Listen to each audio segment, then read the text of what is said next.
BPSC के mains का एक टॉपिक है मौर्य कला। मौर्य कला की आज हम चर्चा करते हैं। तो मौर्य कला है जो भारतीय इतिहास में कला का प्रारंभ माना जाता है। इससे पहले सिंधु घाटी सभ्यता में भी कला का विकास हुआ था, लेकिन उस समय कला है जो लकड़ी और मिट्टी पर बनाया जाता था, जिसके वजह से इसकी कोई साक्ष्य वर्तमान में प्राप्त नहीं हुआ है। लेकिन मौर्य कला में क्या हुआ कि इस समय पत्थर पर कला का प्रदर्शन किया गया है, जिसके वजह से इसके वर्तमान में भी साक्ष्य देखे जा सकते हैं। और मौर्य कला के समय से ही इस समय स्थायित्व एवं निरंतर कला का विकास होते रहा है। मौर्य कला में स्थानीय शैली के साथ साथ विदेशी शैली यानी ईरानी शैली के भी प्रभाव देखने को मिलता है। मौर्य कला को दो रूपों में बांटा जा सकता है, एक राजकीय कला, दूसरा है लोकल कला। राजकीय कला का मतलब हुआ कि राज दरबार के संरक्षण में जिसका विकास हुआ है वो राजकीय कला कहलाया। जो स्वतंत्र कलाकारों के द्वारा जिसका विकास हुआ वो लोकल कला कहलाया।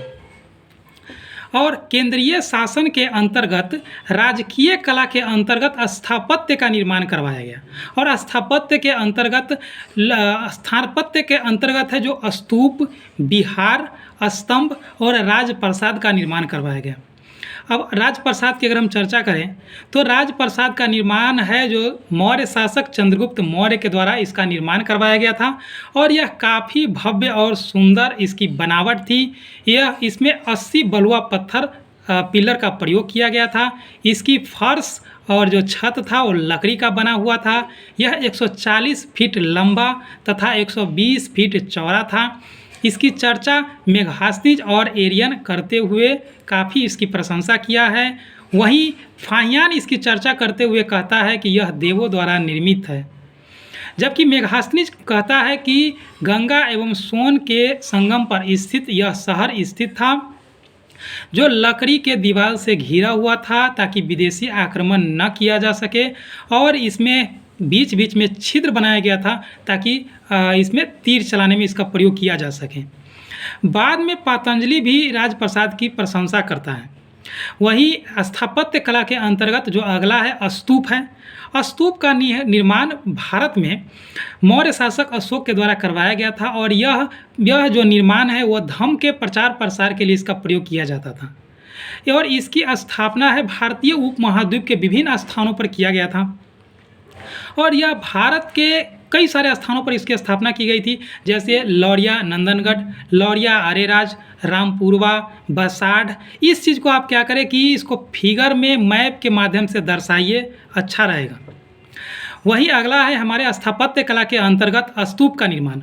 स्तूप का निर्माण है जो स्तूप है मुख्यतः बौद्ध धर्म के धार्मिक स्थान होते थे।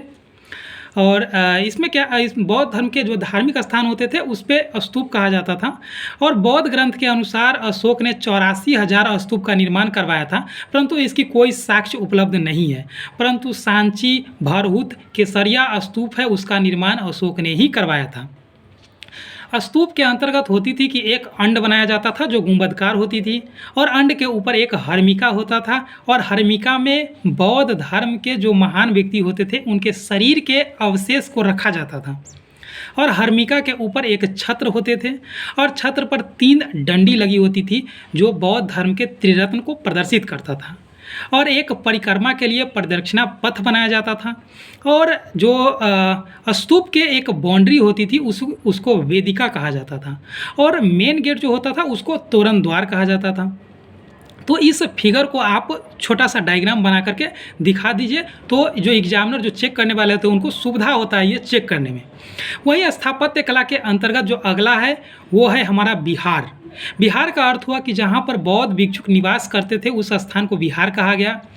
अशोक के द्वारा बराबर की पहाड़ी को काट करके गुफा का निर्माण करवाया गया था, जो आजीवक संप्रदाय के रहने के लिए इसका प्रयोग किया जाता था। जैसे सुदामा, विश्व झोपड़ी, कर्ण चौपार, ये सब गुफा है जो अशोक के द्वारा बनवाई गई थी। वहीं अशोक के पौत्र दशरथ के द्वारा भी एक गोपी नाम की गुफा है जो बनवाई गई थी, वो भी आजीवक संप्रदाय के रहने के भिक्षुक थे उनको रहने के लिए बनवाया गया था। ये जो हमारा है वो राजकीय कला, यहाँ तक ऐसे लिख देंगे। उसके बाद हमारा अगला है जो लोकल कला के अंतर्गत है, जो इसके अंतर्गत क्या है कि पेंटिंग आता है। और दीदारगंज से पटना के दीदारगंज से एक हाथी का मूर्ति प्राप्त हुआ है जो भूरे बलुआ पत्थर से निर्मित था। वह काफ़ी भव्य और सुंदर था। पटना के दीदारगंज से ही एक स्त्री की मूर्ति प्राप्त हुई है जो 5.5 फीट लंबा था और ये अपने समझ के उस कालखंड को, समाज के विचार को प्रदर्शित करती थी। ये जो मूर्ति मिला है वो। वहीं पटना के लोहानीपुर से एक दो नग्न शरीर की मूर्ति प्राप्त हुई है। वो कायस्थ मुद्रा में है और वो संभवतः जैन तीर्थंकर की मूर्ति था। ये मूर्ति है जो उस समय के काफ़ी भव्य सुंदरता और पॉलिश किया हुआ एक नमूना है। तो इस प्रकार से हम कह सकते हैं कि मौर्य कला है जो अपने समय में राजा के संरक्षण तथा गैर संरक्षण के दोनों स्तर पर अपना विकास किया और आगे के कला के लिए पथ प्रदर्शक के रूप में साबित हुआ।